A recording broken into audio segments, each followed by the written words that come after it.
What is up, everybody? RandomRandomMan here, aka RRM, bringing you another rapid movie review, aka RMR, and it is for The Menu. Now, the plot of this dark comedy horror thriller basically follows a young couple played by Anya Taylor-Joy and Nicholas Hoult who travel to a remote island to eat at an exclusive restaurant where its chef, played by Ralph Fiennes, has prepared a lavish menu with some shocking surprises. And in speaking of Ralph Fiennes, him as this character is unleashing his inner Voldemort, or with how he runs his restaurant in the kitchen as basically a cult leader. And this is something so devious that Fiennes is a natural to play as. The same goes for Anya Taylor-Joy, who is terrific as always, playing this young woman who quickly notices something amiss with this environment and clashes a lot with the chef. These are some of the best scenes in the film, with the chef being annoyed that she is not eating or liking his food, and that she is the kind of person who shouldn't be eating at his establishment. In fact, she is a replacement date for Nicholas Hoult's character, who plays a snobby foodie, and the rest of the cast also have their own traits and quirks in playing their characters,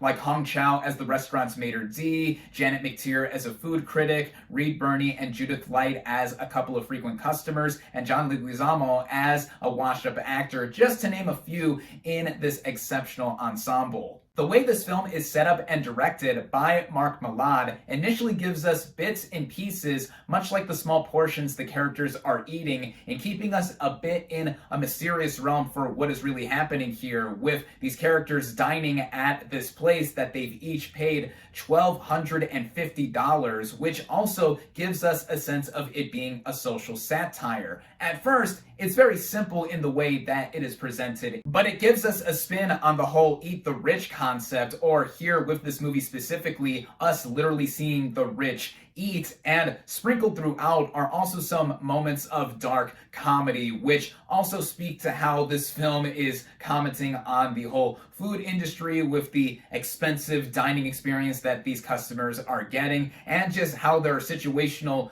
moments that have the unexpected pop up. That makes the film entertaining throughout, with it's just about an hour and 45-minute running time, and with the technical elements all around, it is sleekly shot. The score by Colin Stetton did give us a sense of fear with some moments, and also just the way it all feels together like it is a bottle concept. I will say that in the way the film ends in its final 15 minutes or so, I could see some not being satisfied by it, either because they felt it wrapped up too neatly, or they expected something more mind-blowing with how this film already has such a twisty nature to it. I was feeling that at first as well upon leaving the theater, but upon further reflecting on this film and it being so self-contained and what it succeeds doing on its own, I still really enjoyed it. I think it is a deliciously delirious, dark horror comedy thriller serving up some social satire and adding on to this year's repertoire of horror or horror adjacent films that I think has been so strong.